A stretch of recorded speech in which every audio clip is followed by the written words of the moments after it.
Buenos días amigos de Health Connection, mi nombre es José Maldonado, periodista, y estamos hoy aquí desde la convención del Colegio de Administradores de Salud de Puerto Rico, el CAS, y nos acompaña la doctora Gloria del Carmen Amador Fernández. Ella es la presidenta y CEO de los Centros de Salud Integral de la Montaña, y también es la presidenta de la Junta de Directores de la Alianza de Centros de Salud Comunitarios. ¿Cómo está usted hoy, doctora? Muy bien, gracias por permitirme estar aquí compartiendo con ustedes hoy. Qué bueno saludarla. Cuéntanos, doctora, ¿cómo le ha parecido la convención hasta el momento? ¿Qué ha visto? Bueno, llegamos ayer tempranito, vimos mucha gente atendiendo o participando de las primeras conferencias que se dieron en la tarde de ayer. Hoy hemos estado comenzando el día con un tema muy importante para los centros y para las operaciones de la industria de la salud, que son el cyber attack o los ataques cibernéticos para proteger a nuestras organizaciones de lo que estamos viendo con la tecnología, de nuevos intentos de ataques para poder buscar información de nuestros pacientes, seguro social o otra. Ese es el nuevo oro. Sabemos que la información del paciente, ¿verdad? Lo que es el ransomware, que te secuestran los centros de información. O sea, ustedes como centros de salud son de los más vulnerables y de los que más tienen que prepararse. ¿Cuál es el mensaje? ¿Cómo ustedes como Centros 330 se están preparando para combatir estos ciberataques? Bueno, cada corporación de Centros 330 tiene su propia infraestructura tecnológica y de preparación. Sin embargo, a través de la Asociación de Salud Primaria y de la Alianza de Centros de Salud estamos constantemente en adiestramiento y allegando recursos adicionales para proteger nuestras operaciones. Allegando recursos también tecnológicos para proteger todo lo que son esos cyberattacks y obviamente asegurando a través de otras formas de que la información esté segura. En un momento dado se perdió una computadora y tuvimos que hacer un proceso de mitigación de daños porque había información protegida. Gracias a Dios no se circuló ninguna información de pacientes, sin embargo estábamos preparados para atender esa situación. Así que en los Centros 330 nosotros tenemos infraestructuras tecnológicas bien protegidas para evitar que haya alguna liqueo o pérdida de información de nuestros pacientes o de nuestras operaciones. Y aquí están los administradores de salud de Puerto Rico. Sabemos que son momentos bien retantes para el sistema de salud de Puerto Rico, pero a la misma vez se crean oportunidades. ¿Cómo usted como administradora y como presidenta de esta Junta de los Centros 330, cómo se están preparando ustedes para esta nueva realidad, ¿verdad?, del panorama económico de la industria de la salud en Puerto Rico? Bueno, si comenzamos con el nuevo gobierno, tanto federal como local, tenemos mucha incertidumbre en qué va a pasar porque todavía se están aprobando políticas que han puesto en incertidumbre a las operaciones de la industria de la salud. Muchos de los pacientes que vienen a nuestras facilidades son inmigrantes o son de unas poblaciones que el gobierno ahora está tomando unas medidas diferentes para evitar que esas personas puedan tener acceso a nuestros servicios. Así que nosotros estamos vigilantes qué es lo que está pasando con los cambios en política pública, con los recortes ahora en presupuesto, tanto para los programas de Medicaid, de Medicare, del SNAP y de otros programas que apoyan lo que es la salud de nuestros pacientes. Así que dentro de la incertidumbre, buscando cómo nosotros nos aseguramos que las operaciones no se vean afectadas y que ese paciente siga recibiendo los servicios que se merece, a pesar de posibles recortes en el presupuesto. Yo he hablado ya con gente que me ha dicho que sí que han visto un impacto en los centros en términos del tráfico de pacientes que están llegando porque tienen el temor de ir a hacerse sus pruebas o ir a recibir servicios y que se los lleven. Pero también me dicen, no, es que se supone que la política es que no se los van a llevar de los centros de salud, pero obviamente el paciente no lo ve así. ¿Cuál es el mensaje? ¿Cómo ustedes como Centros de Salud 330 están trabajando y cuál es el mensaje que han compartido para que los pacientes se sientan seguros de ir a sus centros a recibir su tratamiento y que no se afecte su salud? Ok, nosotros los centros siempre vamos a cumplir con la ley. Eso es cumplimiento, es sumamente vital y obviamente las regulaciones federales. Sin embargo, como hub protegido, donde es un centro de servicio que esos pacientes pueden venir con puertas abiertas sabiendo de que no vamos a delatar a ningún paciente ni a reportar a ninguna agencia federal que tenemos pacientes allí que sean inmigrantes o que sean de otras poblaciones que no están permitidas por el gobierno federal, que se sientan tranquilos que pueden venir a nuestras facilidades a continuar sus servicios médicos hasta que esto se aclare y esta incertidumbre que tenemos pues sea completada o terminada. Perfecto. Y entonces, de nuevo, y en el panorama, hablando un poco de siempre cuando hablamos de servicios de salud, tenemos que hablar de las aseguradoras, es un tema que siempre surge. ¿Cómo va el panorama? ¿Cómo están trabajando con la industria de los seguros?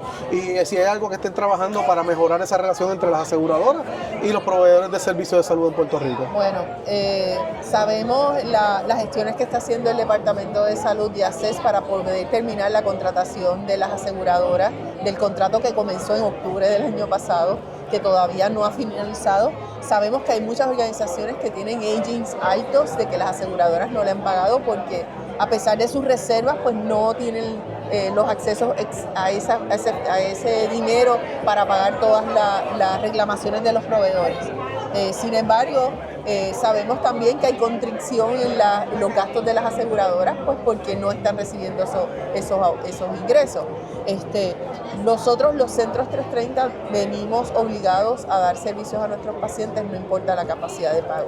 Si un paciente llega y no tiene seguro médico, un paciente llega y su cubierta no cubre ciertos servicios, se hace una determinación de capacidad de pago de ese paciente basado en sus ingresos y su composición familiar para entonces establecer descuentos a los precios que están establecidos en los servicios para que ese paciente no se quede rezagado.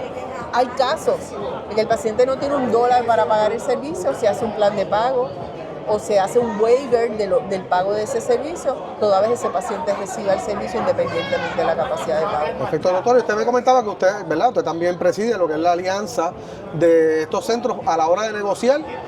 ¿Medicare Advantage exclusivamente o están negociando también con los planes? No, nosotros, la alianza existe desde el 2008. Nosotros, cuando hubo la nueva versión de reforma, que era Mi Salud, que empezó el cambio a que teníamos que tener un mínimo de 10,000 pacientes para poder contratar directo con las aseguradoras, 12 centros de los centros 330 nos unimos para negociar por volumen la contratación con las aseguradoras. Somos 12 organizaciones que estamos con presencia en 41 municipios con 48 clínicas. Así que tenemos la gran mayoría de los municipios en Puerto Rico y lo que hacemos es que podemos establecer delegación de servicios que nos da la aseguradora para que sea más eficiente el proceso de cumplimiento con la aseguradora y con ACES y a la misma vez ser más costo eficiente. O sea, poder hacer más servicios con menos gastos en la sobreutilización de pacientes. Entiendo que había un cambio en la legislación con el comisionado de seguros permitiendo también la negociación colectiva en ese sentido, ¿verdad? Que eso entraba en vigor, que entiendo que recientemente. ¿Eso les aplica a ustedes o no? No, nosotros no hacemos una negociación colectiva. Cada centro negocia en su carácter individual. Sin embargo, la representación de sobre 155,000 pacientes que agrupamos estos 12 centros 330, representamos el 75% de todos los pacientes que se atienden en un centro 330. Así que lo que hicimos fue que aunque mantenemos nuestra autonomía y nuestra independencia en la contratación, sí llevamos el volumen de todos nuestros pacientes unidos para poder llegar a acuerdos con las aseguradoras de esa delegación de funciones a nuestros grupos para que entonces podamos ser más eficientes y ser más sabios en el uso de los recursos. Al final le hace economías al gobierno también. Y doctora, finalmente, ¿verdad? Sabemos que Puerto Rico demográficamente somos una sociedad ya mayor, mucho adulto mayor que va a requerir más servicios de salud. Ante esa realidad, ¿cómo se han ido adaptando los centros 330 en la provisión de servicios? Por ejemplo, obviamente estamos viendo cierres de centros de parto en los hospitales, hay cambios en la manera en que se dan los servicios. ¿Qué podemos esperar de parte de ustedes? ¿Cómo se están preparando para este cambio demográfico los centros 330 alrededor de Puerto Rico? Pues mira, hay factores que llevan a eso.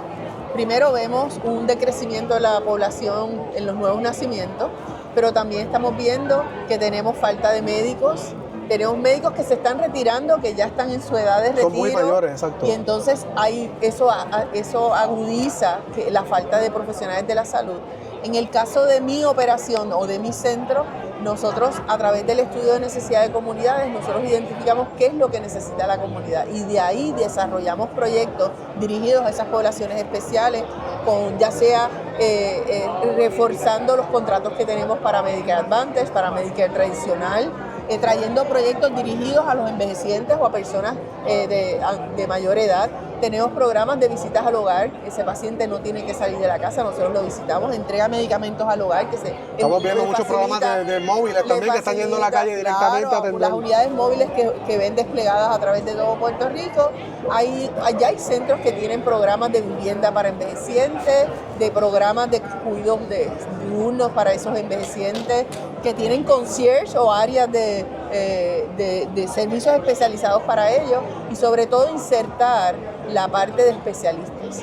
A pesar de que en Puerto Rico tenemos una escasez de especialistas, lo que estamos viendo es que tener especialistas dentro de nuestras comunidades atrae que ese paciente se quede contigo y no se tenga que ir a San Juan, a Caguas o a otros municipios a buscar ese servicio. Así que en la medida que podamos también reforzar que los especialistas estén en nuestra facilidad, ese paciente se queda contigo. En la medida que ese paciente no tenga transportación y yo se la provea, ese paciente se queda contigo.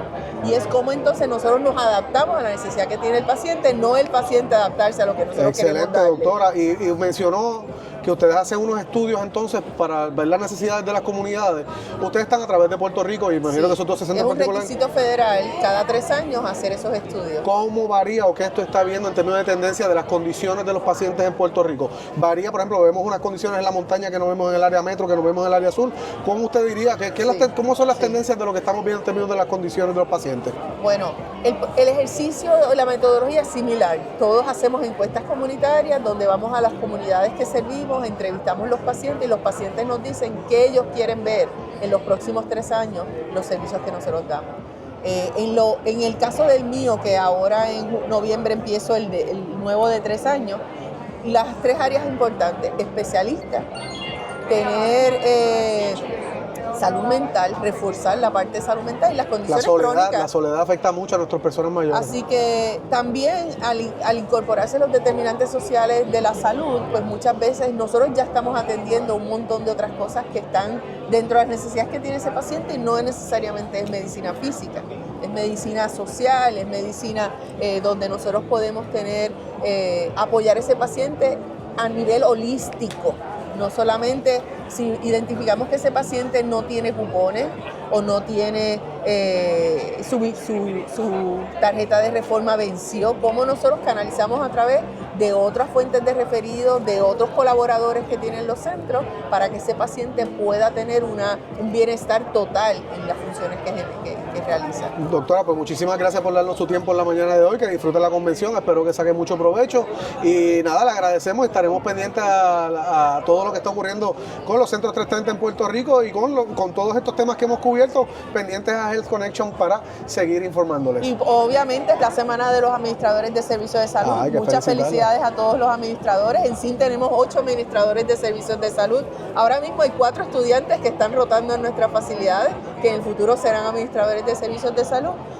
Y sobre todo felicitar a la doctora Rosa Castro, que entrega su presidencia este año, y a la licenciada Jessica Loza, que entra. Muchas felicidades a las dos, han hecho un trabajo espectacular en favor de los administradores de servicios de salud y el colegio de administradores. Eso es una profesión bien retante en estos tiempos, y le agradecemos que hagan ese buen trabajo y que estén pendientes a los pacientes en Puerto Rico, porque necesitamos cada vez organizaciones de salud más fuertes y bien dirigidas. Y el paciente es la razón de ser de nuestro servicio. Muchas gracias, doctora, que pase buen día. Gracias por